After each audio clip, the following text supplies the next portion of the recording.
السلام علیکم ورحمۃ اللہ وبرکاتہ الحمد للہ رب العالمین والعاقبۃ للمتقین والصلاۃ والسلام علی سید الانبیاء والمرسلین نبینا محمد وعلی آلہ وصحبہ اجمعین اما بعد فاعوذ باللہ من الشیطان الرجیم بسم اللہ الرحمن الرحیم رب اشرح لی صدری ویسر لی امری واحلل عقدۃ من لسانی یفقہوا قولی۔ حدیث کا نمبر کیا ہے؟ کہاں تک پڑھ لی تھی آپ نے؟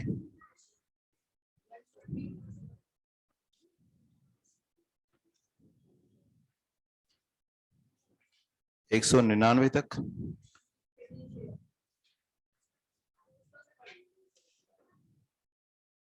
تو میرے بعد آپ نے حدیث نہیں پڑھی تھی؟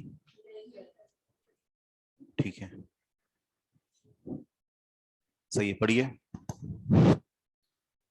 ان الحمد للہ والصلاة والسلام علی رسول اللہ اما بعد عن انس قال قال رسول اللہ صلی اللہ علیہ وسلم ماء الرجل غلیظ ابیض وماء المرأة رقیق اصفر فأیہما سبق کان شبہ۔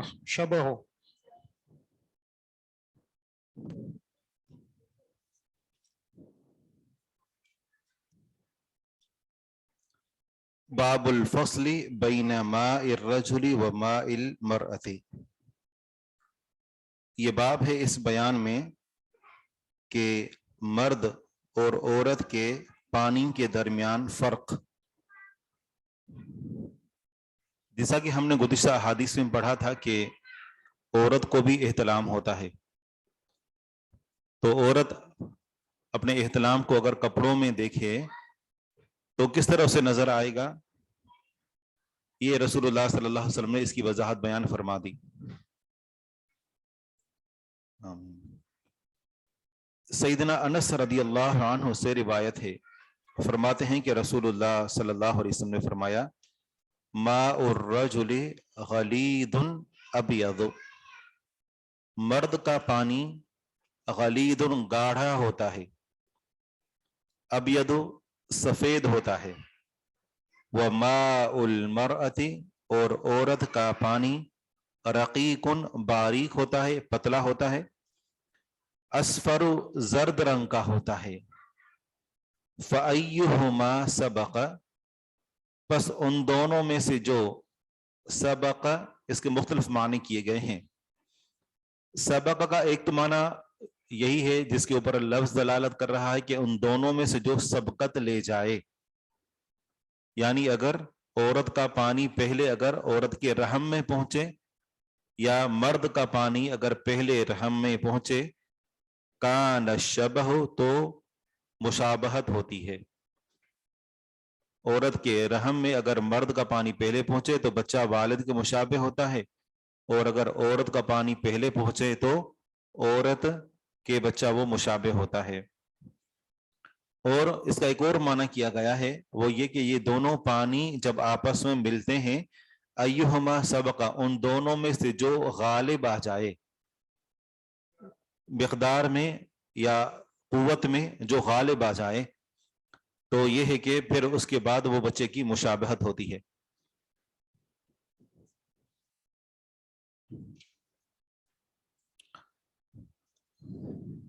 اس سے یہ پتہ چلا کہ یہ جو دین ہے، یہ ساری باتیں تو ابھی تحقیق سے، سائنس سے ہمیں معلوم ہو رہی ہیں، نبی صلی اللہ علیہ وسلم نے اس دور کے اندر یہ ساری باتیں بیان فرما دی تھی۔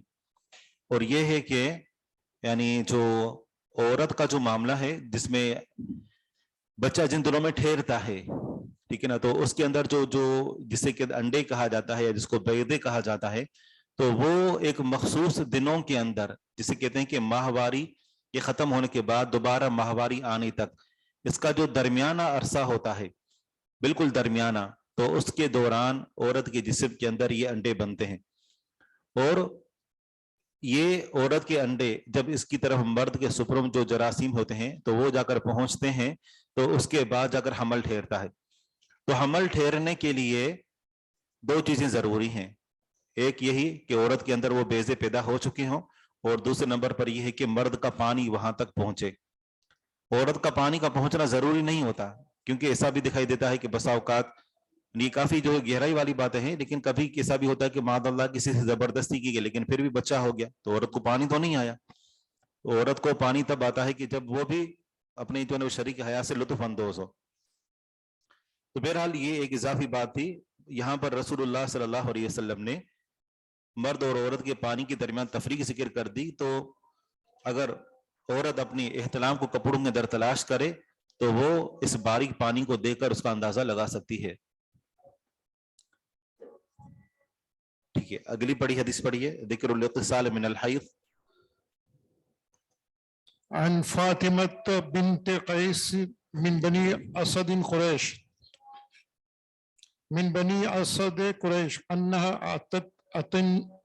أتت النبي صلى الله عليه وسلم فذكرت أنها تستخاذ فزعمت أنه قال لها إنما ذلك عرق فإذا أقبلت الحيضة فدعي الصلاة وإذا أدبرت فاغسلي عنك الدم ثم صلى. باب ذکر الاغتسال من الحیض. حیض کی وجہ سے غسل کرنا. یہ دونوں دو الفاظ ہیں، ایک لفظ حیض اور دوسرا ہے استحاضہ. اور ان دونوں میں فرق معلوم ہے کہ حیض یہ مخصوص ایام میں جو ماہانہ ماہواری ہوتی ہے، اور استحاضہ یہ ایک رحم کے اندر ایک نس ہوتی ہے کہ جس سے یعنی جو خون ہے اگر وہ پھٹ جاتی ہے تو خون وہ مسلسل آتا رہتا ہے. جن چیزوں کی وجہ سے غسل واجب ہے ان میں سے ایک حیض بھی ہے، جس کا معنی یہ کہ اگر عورت کی ماہواری ختم ہو گئی تو جب تک وہ غسل نہ کر لے تب تک وہ اس کا شوہر اس کے قریب نہیں آ سکتا. ہم بھی اس طریقے کے لیے ٹھیک ہے، ایسا نہیں کہ صرف پاک ہو گئی اور اس نے وضو کر لیا یا تھوڑا بہت اپنے اوپر پانی گرا دیا تو تب تک وہ پاک نہیں ہوگی جب تک کہ اس کے بعد وہ اچھی طرح غسل نہیں کر لیتی. تو حیض کی وجہ سے غسل واجب ہو جاتا ہے. جہاں تک استحاضہ کا معاملہ ہے تو استحاضہ کے جو مسائل ہیں وہ آگے آ رہے ہیں. نبی صلی اللہ علیہ وسلم کے دور میں 9 عورتوں کو استحاضہ کی شکایت تھی. 9 عورتیں، اور ان 9 عورتوں کے نام کتب حدیث کے اندر موجود ہیں.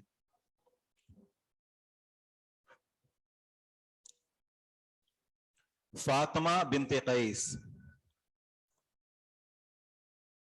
ان سے روایت ہے، اور کسی روایت میں آپ دیکھیں گے کہ فاطمہ بنت ابی حبیش، یہ قیس کی جو ہے وہ کنیت ہے. کہیں پر آئے گا فاطمہ بنت قیس اور کہیں آئے گا فاطمہ بنت ابی حبیش. تو قیس اور ابو حبیش یہ دونوں ایک ہی شخص ہیں. فاطمہ بنت قیس جو بنی اسد سے تھی، قریش سے، انہا اتت النبی صلی اللہ علیہ وسلم، وہ نبی صلی اللہ علیہ وسلم کے پاس آئیں. فذکرت انہا تستحاض، انہوں نے ذکر کیا کہ بے شک ان کو استحاضہ ہوتا ہے. فزعمت، ان کا خیال ہے، انہو قال لہا، نبی صلی اللہ علیہ وسلم نے فاطمہ بنت قیس سے فرمایا، انما ذالک عرق، سوائے اس سے کچھ نہیں کہ یہ ایک نس ہوتی ہے. عرق نس ہوتی ہے، یعنی یہ وہ جو قدرتی طور پر حیض آتا ہے یہ وہ نہیں ہے، یہ ایک نس ہے، یعنی نس پڑ جاتی ہے. فَإِذَا أَقْبَلَتِ الْحَيْضَةُ فَدَعِ الصَّلَاةَ وَإِذَا أَدْبَرَتْ فَاغْسِلِي عَنْكِ الدَّمَ ثُمَّ صَلِّي. پس جب حیض آئے، فَدَعِ الصَّلَاةَ، پس تم نماز کو چھوڑ دو. وَإِذَا أَدْبَرَتْ، اور جب چلا جائے، فَاغْسِلِي عَنْكِ الدَّمَ، پس تم دھو اپنے آپ سے خون، ثُمَّ صَلِّي، پھر تم نماز پڑھو. ایک عورت کو پورا مہینہ خون آتا رہتا ہے، اس کو کیسے پتا چلے گا کہ حیض کے دن کون سے ہیں اور استحاضہ کب سے شروع ہوتا ہے؟ اس کا طریقہ کار یہ ہے کہ استحاضہ شروع ہونے سے پہلے، استحاضہ کی بیماری لگنے سے پہلے وہ یہ دیکھے کہ عام طور پر مجھے ماہواری کن ایام میں آتی تھی. اگر پہلی سے لے کر تیسری تک یا 5ویں تک اگر اس کو ماہواری کے دن آتے تھے تو استحاضہ کی بیماری لگنے کے بعد پہلی سے لے کر 5ویں تک کے جو دن ہیں وہ خارج کرے گی اور ان میں وہ نماز نہیں پڑھے گی، نہ روزے رکھے گی۔ جب 5ویں کے بعد جب اور دن شروع ہوں گے، اگر تو ان میں خون آ رہا ہے لیکن اس میں غسل کرنے کے بعد اس کو نماز پڑھنی ہوگی، روزے بھی اس نے اس میں رکھنے ہوں گے بھلے خون آ رہا ہو۔ یہاں اس بات کو بھی خلاصہ ذکر کر دیتے ہیں کہ یہاں ایسی عورت کہ جس کے ساتھ استحاضہ کا مسئلہ ہے تو اس کے لیے اور اسی حکم میں شامل ہے وہ مرد کے جس کو مسلسل قطرے آتے رہتے ہیں، پیشاب کے قطرے جس کو آتے رہتے ہیں، تو ان کے لیے کیا حکم ہے؟ اس کے لیے 4 اقوال موجود ہیں، 4۔ پہلا یہ ہے کہ جب اس کا حیض کا جو عرصہ ہے وہ مکمل ہو جائے اور اس کے بعد بھی خون آ رہا ہے لیکن وہ خون استحاضہ کا ہے، تو بس وہ ایک ہی مرتبہ حیض سے نکلنے والا غسل کرے گی اور دوبارہ اس کو غسل کرنے کی ضرورت نہیں ہے۔ ایک قول یہ ہے۔ دوسرا قول یہ ہے کہ ایک مرتبہ تو تب غسل کرے گی کہ جب وہ حیض سے باہر آئے گی، لیکن اس کے ساتھ ساتھ ہر نماز کے لیے اس کو غسل کرنا ہوگا، اس بارے میں بھی حدیث موجود ہے۔ اور تیسرا قول یہ ہے کہ اس کے اوپر 3 مرتبہ غسل کرنا ہے، 3 مرتبہ غسل، یعنی فجر کے لیے علیحدہ سے، ظہر اور عصر دونوں کو جمع کرے گی اور اس کے لیے ایک غسل کرے گی، مغرب اور عشاء کو دونوں کو جمع کرے گی اور اس کے لیے ایک غسل کرے گی، یہ تیسرا قول ہے۔ اور چوتھا یہ ہے کہ اس کے اوپر دن اور رات میں ایک ہی مرتبہ غسل کرنا ہے، باقی اس کے علاوہ وہ کپڑا باندھے گی تاکہ استحاضہ کا خون نیچے نہ گرے۔ تو یہ چاروں اقوال ہیں اور چاروں کے بارے میں احادیث موجود ہیں۔ کس نے کہا ہے کہ کوئی راجح ہے، کوئی مرجوح ہے، کسی نے ناسخ اور منسوخ قرار دیا، کسی نے سب کو جمع کر دیا۔ تو بہرحال پہلا غسل تو واجب ہے جو حیض سے نکلنے کا ہوتا ہے، باقی اس کے علاوہ جو شکلیں ہیں تو ان میں یہ بات تو طے ہے کہ اس کا وضو ٹوٹ جائے گا، دوسری نماز سے پہلے اس کو جو ہے وہ وضو کرنا ہوگا۔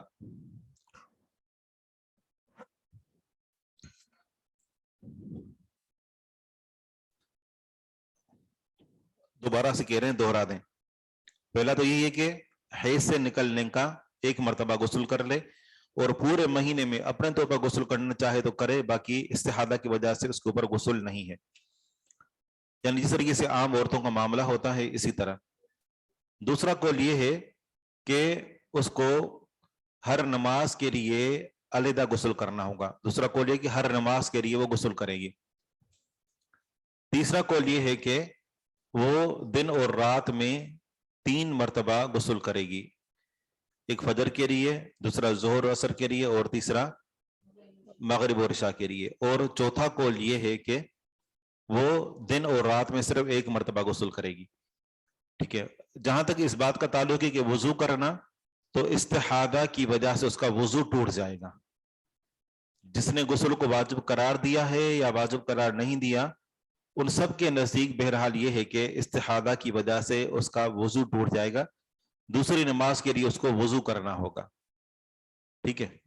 لیکن یہ ہے کہ اگر وہ دونوں نمازیں جمع کرتی ہے، جیسے ظہر اور عصر کی نمازیں اس نے جمع کی، اب دونوں نماز اکٹھے پڑھی تو درمیان میں وضو کرنے کی ضرورت نہیں ہے۔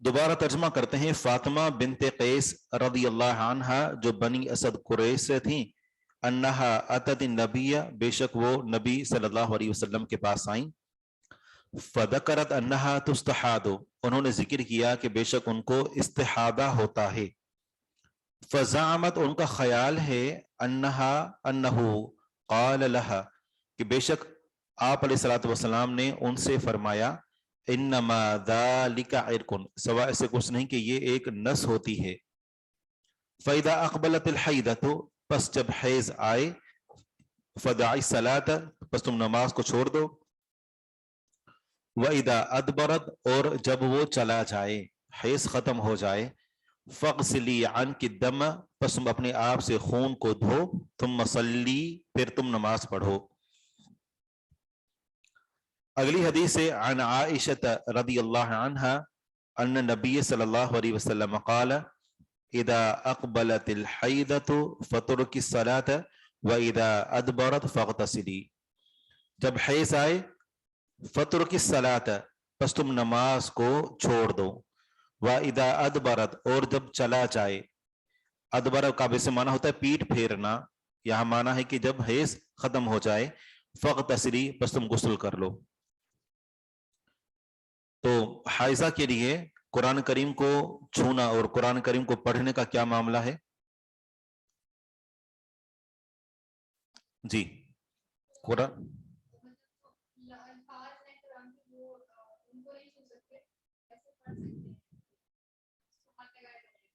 صحیح،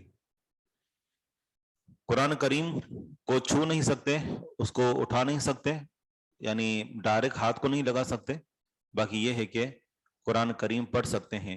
تو جنبی کا کیا معاملہ ہے؟ جنبی شخص حالت جنابت میں قرآن کریم پڑھ سکتا ہے؟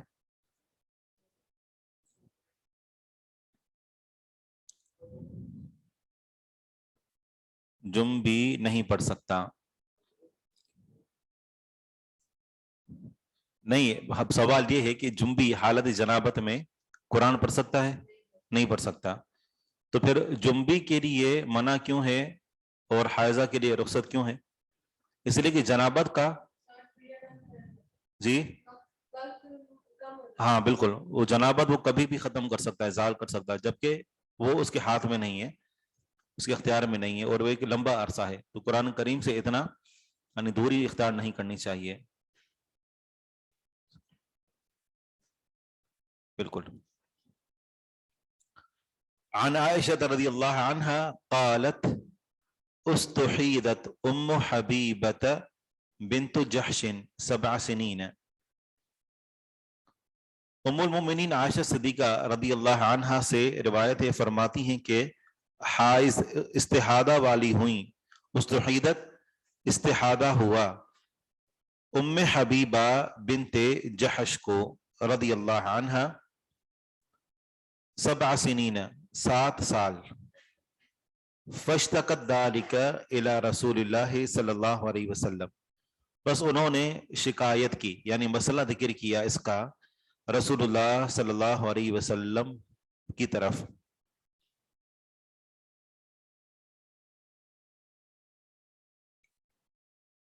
قرآن پڑھیں گے کیسے پڑھیں گے؟ اب کس کے بارے میں سوال ہو رہا ہے؟ فقال رسول اللہ، تو رسول اللہ صلی اللہ علیہ وسلم نے فرمایا ان هذه لیست بالحیضۃ، بے شک یہ حیض نہیں ہے، استحادہ حیض نہیں ہے، ولکن هذا عرق، لیکن یہ نس ہے، فاغتسلی، پس تم غسل کرو، تم صلی، پھر تم نماز پڑھو۔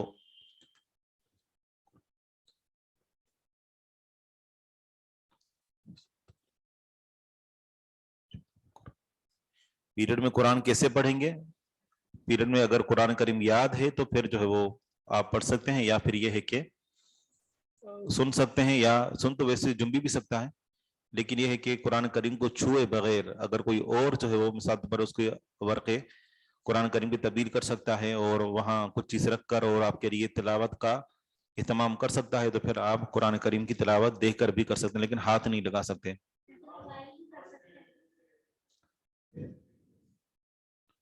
جی ہاں، تو یہاں پر یہ معاملہ آتا ہے کہ پھر موبائل میں بات یہ ہے کہ جو الفاظ ہیں نا ان کا تقدس اپنی جگہ پر ہے، تو قرآن کریم کے اوپر ہم اس طریقے سے کوئی گلاس رکھ کر اس پہ چھو سکتے ہیں نہیں، ٹھیک ہے نا؟ تو یعنی یہ کہ ایسی چیز جو کہ باقاعدہ رکاوٹ بن جائے، وہ جنبی ذکر اذکار کر سکتا ہے، جی ہاں جنبی ذکر کر سکتا ہے۔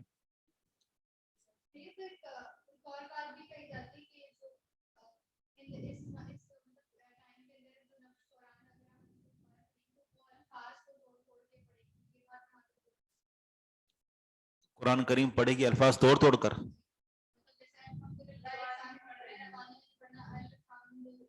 نہیں نہیں، ایسا نہیں ہے، یہ کس نے کہا؟ بالکل نہیں ایسا۔ بلکہ یہ تو شاید قرآن کریم کا مفہوم ہی تبدیل ہو جائے اس طریقے سے پڑھنے سے.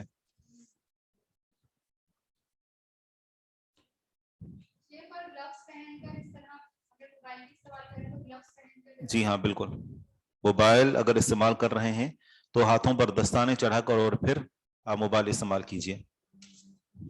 موبائل میں بھی جو ہے وہ ضروری ہے کہ بظاہر خود جو قرآن کریم کے الفاظ ہیں نا ان کے اوپر آپ کا براہ راست ہاتھ نہ پڑے. اگلی حدیث ہم پڑھتے ہیں. عن عائشة رضی اللہ عنہ قالت استحیدت ام حبیبت بنت جحش امرأة عبد الرحمن بن عوف وہی اخت زینب بنت جحش. ام حبیبہ کہتے ہیں کہ یہ بیماری کیا لاحق ہوتی ہے، بیماری لاحق ہوتی ہے کہ یہ جس طریقے سے صرف یعنی عورت کو مخصوص ایام میں جو ہے وہ خون آتا ہے تو یہ پورا مہینہ بلکہ مسلسل خون آتا رہتا ہے مسلسل، یہ اس کو استحاضہ کی بیماری کہتے ہیں. عائشہ صدیقہ رضی اللہ عنہ فرماتی ہیں ام حبیبہ بنت جحش رضی اللہ عنہ کو استحاضہ ہوا. ام حبیبہ بنت جحش رضی اللہ عنہ یہ عبد الرحمن بن عوف رضی اللہ عنہ کی زوجہ ہیں، بیوی ہیں. وہی اخت زینب بنت جحش، یہ زینب بنت جحش رضی اللہ عنہ کی بہن ہے. اور یہ کون ہے زینب بنت جحش؟ یہ ام المؤمنین ہیں.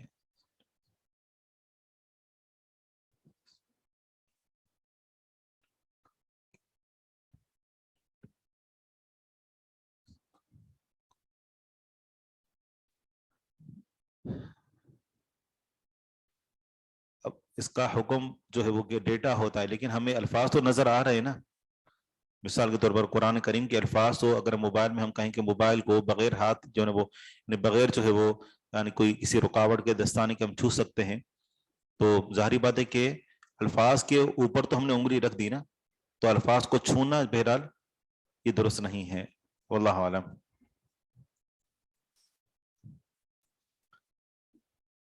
فاستفتت رسول اللہ صلی اللہ علیہ وسلم، پس انہوں نے فتویٰ طلب کیا یا انہوں نے پوچھا. جی ہاں رسول اللہ صلی اللہ علیہ وسلم استفتاء فتویٰ طلب کرنا یہ معنوں میں ہے. فقال لها رسول اللہ، تو رسول اللہ صلی اللہ علیہ وسلم نے فرمایا ان هذه لیست بالحیضۃ، بے شک یہ حیض نہیں ہے.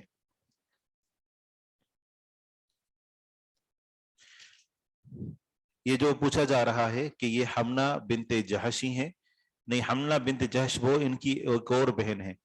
حمنہ بنت جحش ان کو بھی ہوا تھا اور ان کو بھی، دونوں بہنوں کو ہوا تھا. رسول اللہ صلی اللہ علیہ وسلم نے ان سے فرمایا ان هذه لیست بالحیضۃ، بے شک یہ حیض نہیں ہے. ولیکن هذا عرق، لیکن یہ ایک نس ہوتی ہے.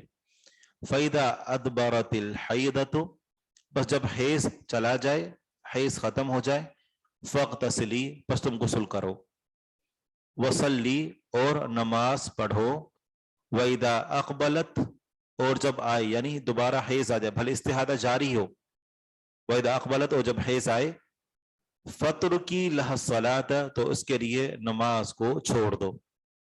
قالت عائشة فَكَانَتْ تَغْتَسِلُ لِكُلِّ صَلَاةٍ، عائشہ صدیقہ رضی اللہ عنہ فرماتی ہیں پس وہ ہر نماز کے لیے غسل کیا کرتی تھیں.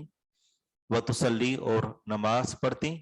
وَكَانَتْ تَغْتَسِلُ أَحْيَانًا فِي مِرْكَنٍ، بسا اوقات وہ ایک ٹب کے اندر غسل کرتی.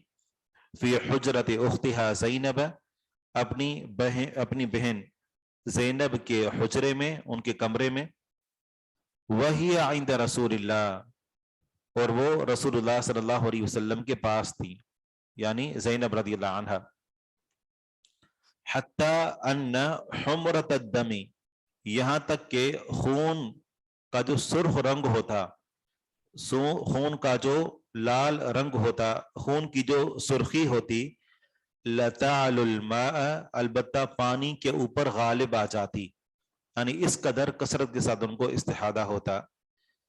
وتخرج اور نکلتی یعنی ٹپ سے، فتسلی پس وہ نماز پڑھتی، مع رسول اللہ صلی اللہ علیہ وسلم رسول اللہ صلی اللہ علیہ وسلم کے ساتھ، فما یمنعها ذلك من الصلاۃ بس وہ انہیں نہ ہی روکتا، یعنی استحادہ ان کو نہیں روکتا نماز سے۔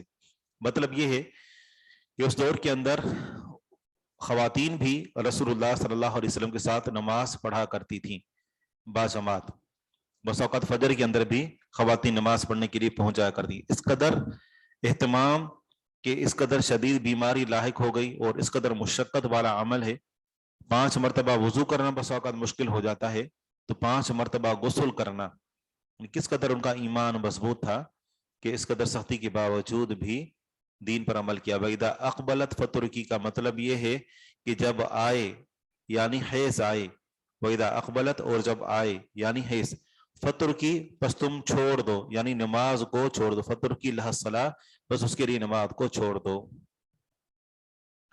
زینب بنت جحش یہ رسول اللہ صلی اللہ علیہ وسلم کی بیوی ہیں، ام المؤمنین۔ جی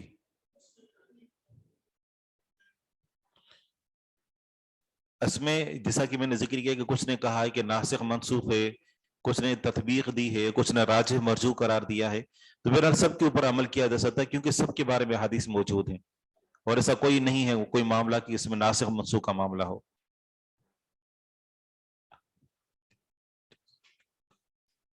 نہیں ہے عزیر کے نکاح میں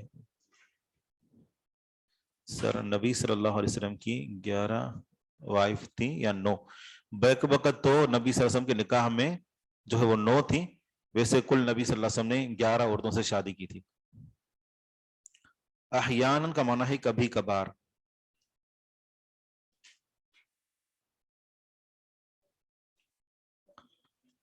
وَكَانَتْ تَغْتَسِلُ أَحْيَانًا فِي مِرْكَنٍ کبھی کبھار ٹپ میں غسل کرتی۔ عن عائشة أن أم حبيبة ختنت رسول اللہ صلی اللہ علیہ وسلم، عائشہ صدیقہ رضی اللہ عنہا سے روایت ہے کہ بے شک ام حبیبہ جو رسول اللہ صلی اللہ علیہ وسلم کی سالی تھیں، وہ تحت عبد الرحمن ابن عوف، عبد الرحمن بن عوف کے نیچے تھیں، یعنی ان کی بیوی تھیں۔ استحیدت 7 سنین 7 سال تک ان کو استحادہ ہوا۔ استفتت رسول اللہ انہوں نے رسول اللہ صلی اللہ علیہ وسلم سے پوچھا، فی ذالک اس بارے میں، فقال رسول اللہ صلی اللہ علیہ وسلم ان هذه لیست بالحیضۃ بس رسول اللہ صلی اللہ علیہ وسلم نے فرمایا کہ بے شک یہ حیض نہیں ہے، ولکن هذا عرق لیکن یہ نس ہے، فاغتسلی وصلی بس تم غسل کرو اور نماز پڑھو۔ اس سے یہ پتہ چلا کہ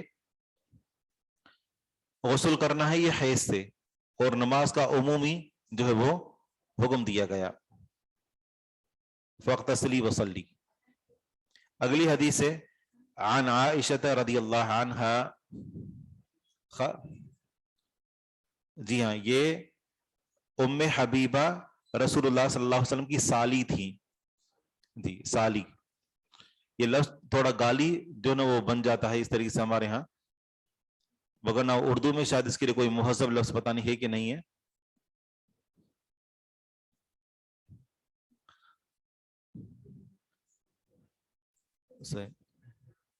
ٹھیک ہے ہم زلف، جی میرے خیال میں برادر نسبتی کہا جاتا ہے، برادر نسبتی، سالے کو برادر نسبتی۔ یہ جو انڈین ہے نا یہ ہمارے ساتھ پڑھتے تھے جامعہ اسلامیہ میں، تو یہ ہر چیز کے لیے لفظ یہ بولتا تھے، تاکہ ایک مرتبہ ہم گزر رہے تھے تو بڑی خوبصورت گاڑی کھڑی تھی، ابھی دیکھو سالی کتنی خوبصورت ہے، تو ہر چیز کو یہ لفظ بول دیتے ہیں۔ جی ہاں بالکل، ام حبیبہ وہ ایک الگ تھی، ابو سفیان رضی اللہ عنہ کی جو بیٹی تھی۔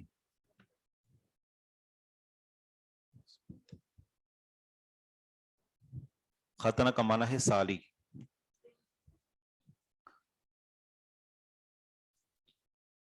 عن عائشة رضی اللہ عنہ قالت استفتت ام حبیبة بنت جحش رسول اللہ صلی اللہ علیہ وسلم، عائشہ صدیقہ رضی اللہ عنہا سے روایت ہے، فرماتی ہیں کہ ام حبیبہ بنت جہش نے رسول اللہ صلی اللہ علیہ وسلم سے پوچھا، فقالت یا رسول اللہ انی استحاد، فقال انما ذلك عرق فاغتسلی وصلی۔ انہوں نے کہا کہ اللہ کے رسول صلی اللہ علیہ وسلم، بے شک انی استحاد، بے شک مجھے استحادہ ہے۔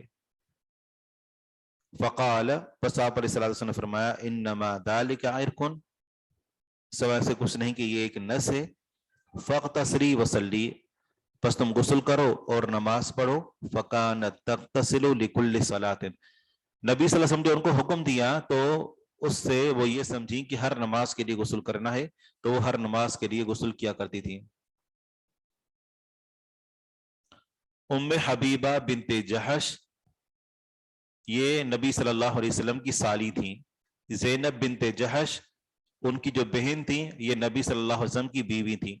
ام حبیبہ بنت ابی سفیان یہ ایک الگ ہیں، اور وہ نبی صلی اللہ علیہ وسلم کی بیوی تھیں، اور ابو سفیان کی بیوی کا نام ہندا تھا۔ ٹھیک ہے، کافی جو وہ نسبتی سوال کیے جا رہے ہیں۔ آگے ہے حدیث کا نمبر ہے 207۔ عن عائشہ ان ام حبیبہ سألت رسول اللہ صلی اللہ علیہ وسلم عن الدم، عائشہ صدیقہ رضی اللہ عنہا سے روایت ہے کہ بے شک ام حبیبہ رضی اللہ عنہا نے رسول اللہ صلی اللہ علیہ وسلم سے خون کے بارے میں سوال کیا۔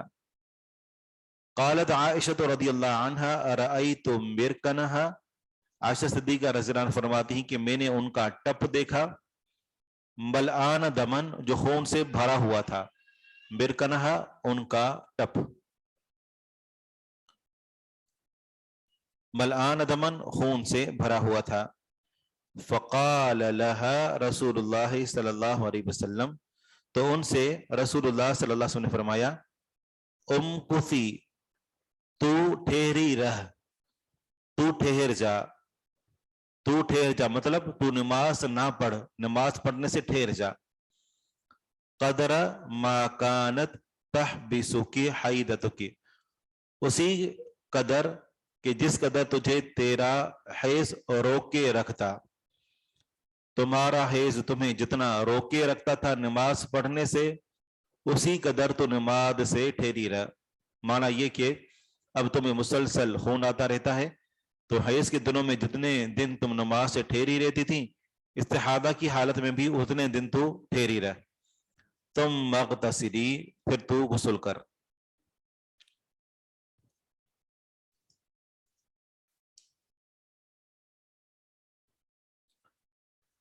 عن ام سلمہ تانی، جی، ام کثی، تو ٹھہری رہ، تو رکی رہ، جی، تو ٹھہر جا۔ عن ام سلمہ، جی، ملآن دمن خون سے بھرا ہوا ہوتا، مطلب پانی، بالکل یہ معنی ہے دیا۔ قدرہ کا معنی ہے بقدر،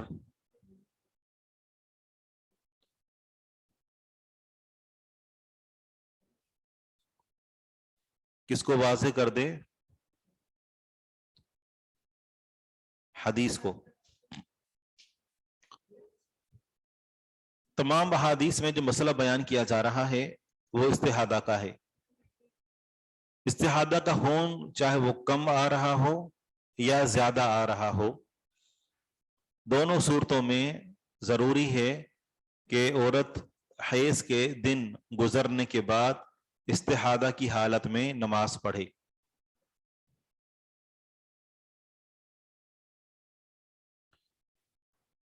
اب یہاں پر یہ معاملہ ہے جو اس حدیث کے اندر ذکر کیا جا رہا ہے کہ ام حبیبہ رضی اللہ عنہا نے رسول اللہ صلی اللہ علیہ وسلم سے استحاضہ کے خون کے بارے میں سوال کیا۔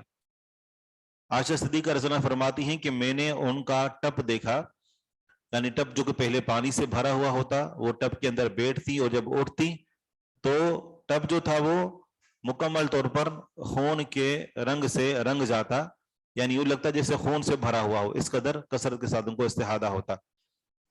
تو نبی صلی اللہ علیہ وسلم نے ان کو فرمایا کہ تو نماز پڑھنے سے رک جا حیض یعنی استحاضہ کی حالت میں نماز پڑھنے سے اتنے دن تو ٹھہری رہ جتنے دن استحاضہ شروع ہونے سے پہلے حیض کے دنوں میں تو نماز نہیں پڑھتی تھی. یعنی اگر تمہیں عام دنوں میں استحاضہ لگنے سے پہلے اگر تمہیں پہلی سے لے کر 5ویں تک یہ جو ہے تمہارے حیض کے دن تھے، استحاضہ لگنے کے بعد بھی تم اسی قدر ٹھہری رہو، نماز نہ پڑھو، اور اس کے بعد جب تمہارے حیض کے دن پورے ہو جائیں تو پھر اس کے بعد تم نماز پڑھنا شروع کرو، یہ مطلب ہے.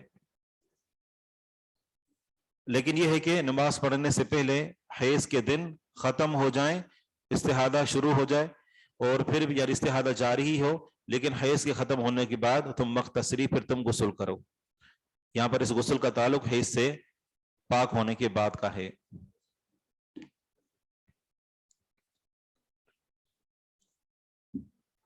کتنے گھنٹے چھوڑ کر غسل کرنا ہے؟ تو اگر چاہے تو ہر نماز کے لیے کرے، اور چاہے تو 2 نمازوں کے لیے کو جمع کرے، اور اگر اتنا بھی نہیں کر سکتی تو کم از کم دن اور رات میں 1 مرتبہ وہ غسل کر لے.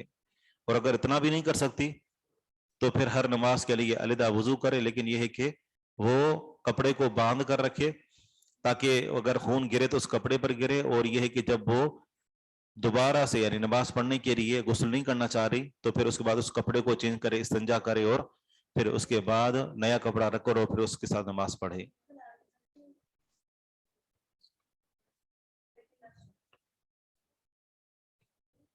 اس معاملے میں راجح قول یہ ہے کہ چاروں اقوال راجح ہیں، جس کے اوپر جو ہے وہ بندے کا دل مطمئن ہو عمل کرے. بالکل، بس اوقات بیماریاں ہوتی ہیں تو دین میں کوئی سختی نہیں ہے کہ لازماً اس نے غسل کرنا ہی ہے، کم از کم 1 مرتبہ کرنا ہے. پانی نہیں ملتا بس اوقات اور مسئلہ ہوتا ہے. آگے ام سلمہ رضی اللہ عنہ کی حدیث ہے، مرکن ٹپ کو کہتے ہیں. اس غسل کا تعلق حیض کے بعد کے غسل سے ہے. عن ام سلمہ رضی اللہ عنہ تعنی، ام سلمہ رضی اللہ عنہ سے روایت ہے، تعنی کا معنی یہ ہے کہ ان کی مراد ہے، یعنی ام سلمہ رضی اللہ عنہ کی مراد یہ ہے، ان امرأتن کانت تہراق الدم، کہ بے شک ایک عورت کانت تھی، تہراق الدم وہ خون بہاتی، تہراق الدم اس کو خون آتا، وہ خون بہاتی. اصل میں یہ لفظ جو ہے نا وہ اراق یوریق سے لیا گیا ہے، اس کا معنی ہوتا ہے اونڈیلنا. تو یہ احرق بھی اس کو جو ہے وہ پڑھ لیا جاتا ہے. کانت تہراق الدم اس کو خون آتا یا وہ خون بہاتی، یعنی استحاضہ کا خون. علی عہد رسول اللہ صلی اللہ علیہ وسلم، رسول اللہ صلی اللہ علیہ وسلم کے زمانے میں. فاستفتت لها، تو ان کے لیے سوال کیا، فتویٰ طلب کیا، ان کے لیے پوچھا اس عورت کے لیے ام سلمہ رضی اللہ عنہا نے رسول اللہ صلی اللہ علیہ وسلم سے کہ وہ عورت کیا کرے. فقال، پس آپ علیہ الصلوۃ والسلام نے فرمایا، لتنظر، اسے چاہیے کہ وہ دیکھے، عدد اللیالی والایام، ان راتوں اور دنوں کی تعداد کو، التی کانت تحید من الشہر، جو مہینے میں وہ حیض سے ہوتی تھی. مہینے میں جتنے دن اور جتنی راتیں وہ حیض سے ہوتی تھیں اتنے دن اور اتنی راتوں کو دیکھے، یعنی ان کا اندازہ لگائے. قبل ان یصیبها الذی اصابها، قبل اس کے کہ جو اسے پہنچا ہے، ان یصیبها اس کو پہنچے، الذی اصابها جو اس کو پہنچا، یعنی استحاضہ کی بیماری جو اس کو لگی ہے، اس بیماری کے لگنے سے پہلے، استحاضہ کی بیماری جو اسے پہنچی ہے، اس بیماری کے پہنچنے سے پہلے وہ دیکھے کہ مہینے میں کتنے دن اور کتنی راتیں اس کو استحاضہ کا، حیض کا جو ہے وہ اس کے دن ہوا کرتے تھے، راتیں ہوا کرتی تھیں.